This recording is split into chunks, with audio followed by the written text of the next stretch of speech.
Good evening, everybody. Welcome to the round one recap, round two playoff preview for Warrenton's finest fantasy football league.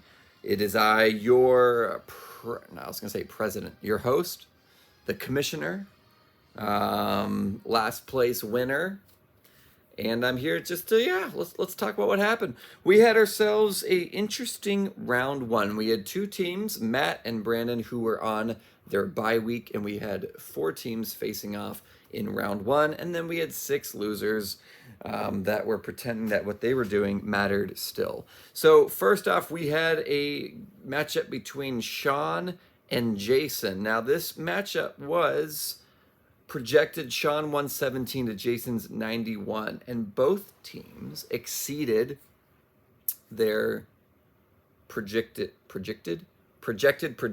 totals. But Jason lost. Yeah, that's it. That's my recap. Jason, two big issues with what you did. Number one, 0 points from your defense. Not great. Number two, you had someone that I guess got hurt in the game, I'm assuming. One carry for -2 yards and then got injured. So that gave you negative 0.2 points.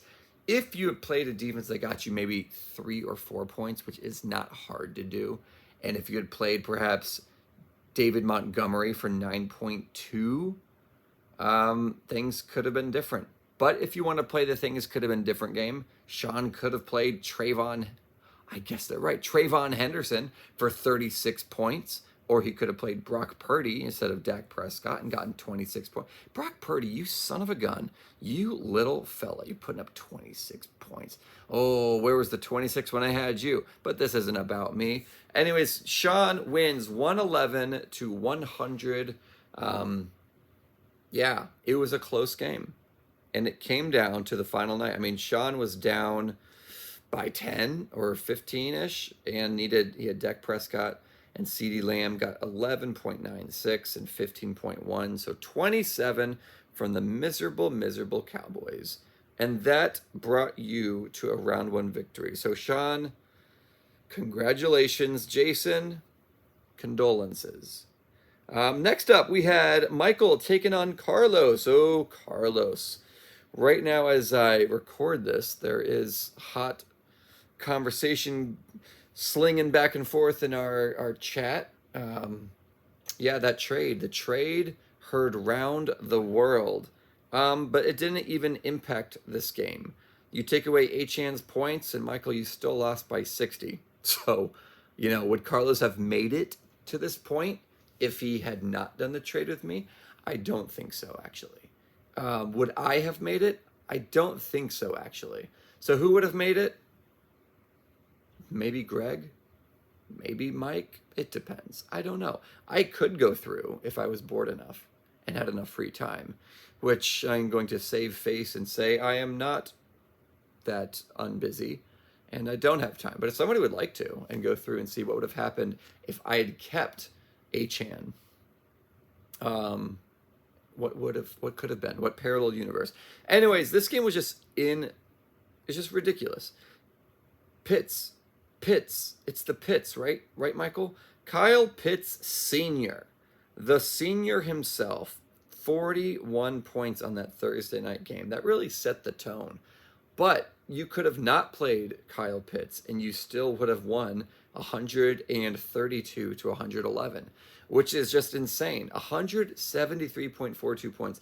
The lowest point scored was your defense, 6 points. Besides that, 24 from the quarterback, 10, 15, 19, 13, 41, 18, 24 from your kicker, 6 for 6 with the Seahawks kicker. Insane. And Michael, you would have beaten Sean by 0.22 points. Now, that's the matchup that we would have liked to have seen. A nail-biter game next to a blowout game. Because, Jason, you already you lost regardless. So it would have been more exciting, I think, to have seen 111.68 against 111.46.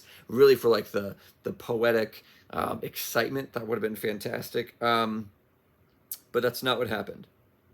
That is not what happened. Michael lost. So, very interesting. Our two games in round one, the underdogs won. You know why? Because fantasy has nothing to do with real life. And that's why they call it fantasy football. That's why they do it. So, anyways, that's our round one of our actual people. Sean moving on, Carlos moving on. In our poop bowl, we had I played Hannah and got I won 108.64 to 74.6. My best game of the year. I didn't go back and look, but I think 108. If it's not my highest, it's at least my second highest points scored, and naturally comes at a time when it doesn't matter. But that's okay. You know, look at that. DeAndre Swift, 22 points. And I didn't even start Keenan Allen, 6.1. That was just the worst trade of all time. Just the worst trade. And Hannah, I know you're probably ready for this season to be over, but you had a lot of points on your bench. I don't think it would have helped, though. Let's see, actually. Joe Burrow, 5.5. If you had started Matthew Stafford, 21, that's a net 16, you'd be at 90 points. Do you have anyone else on your bench that could have helped? No.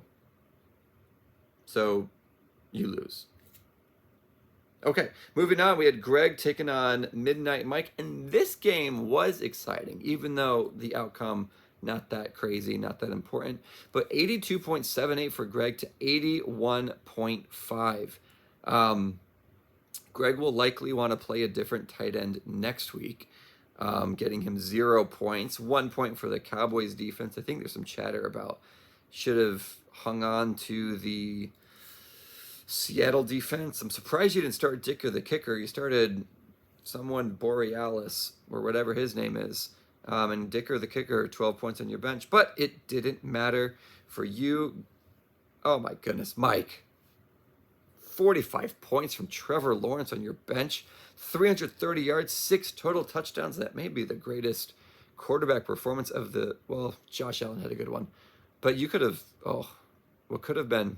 Could have beat Greg by 30 points, but instead you lose by 0.8. Oof. All right, so Greg wins. I win. The last one was Dan taking on Steven. And Dan, who's been averaging 38 points a week for the last month, scores 127. He would have beat 3 of the 4 playoff teams, and that's just why fantasy football is ridiculous. 24 for CJ Stroud, 15 for Javonte Williams, 23 for another Jay Williams. So you should just rename that team to Jay Williams the Science Mon. That's a lot of 2 Jay Williams. I don't know what the other J stands for. Jameson. Yep. That's not what my guess was. And Steven, 100 points, but not enough. So moving on, we're going to look ahead to our round 2. So our bye weeks. Brandon, you should have told Mahomes to take it easy in your bye week, but no, he took it not easy, got eliminated, and tore his ACL. So our round 2 matchup is going to be Creature taking on ChatGPT, who picked up 9 as his quarterback. Let's see how that works out. He looked amazing against the Cowboys, but then again, it was against the Cowboys. But playing against the Giants. That's not a bad move. So right now, projected Sean 117.13 to Brandon's 118.38. 2 of the higher scoring teams in the league facing off in round 2. The number 1 seed against the number 6 seed, I do believe. Nope, the number 5 seed. And then we've got Matt taking on Carlos. Carlos projected 117.72 to Matt's 113.63. So we are on alert for another upset. Another upset. I know Matt has been quiet and confidently saying, like, you know, how humble he's trying to remain so that he can continue winning, which was funny at the time. And I know just stressing big time.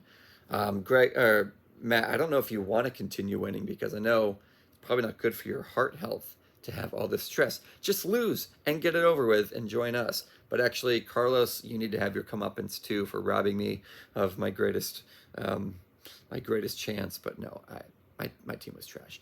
Nothing could have happened there. Anyways, those are our round twos. In our Pooper Bowl, we've got the Jeff boys taking on Midnight Mike right now projected. I'm projected 96 to Mike's 95. We've got Dan taking on Greg right now projected Dan 104 to Greg's 106. Hannah's taking on Steven, projected Hannah 111 to Steven's 100. And then in the game that doesn't really mean anything, I don't think. No, it doesn't. We've got Michael taking on Jason. Right now, Jason projected 91 to Michael's 110. I don't think that game means anything. Now, just a reminder, we do have our payout is going to be to first, second, and third place. That's what the league voted on at the beginning of the season. So while this game doesn't matter, next week's games for the losers will matter. Anyways, that's all I've got. Have yourselves a wonderful...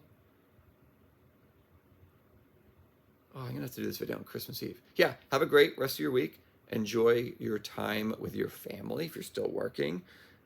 Enjoy that. Just checking my watch to see what time it is. And check your lineups. Have a great week. And I will talk at you guys a week from now. Farewell.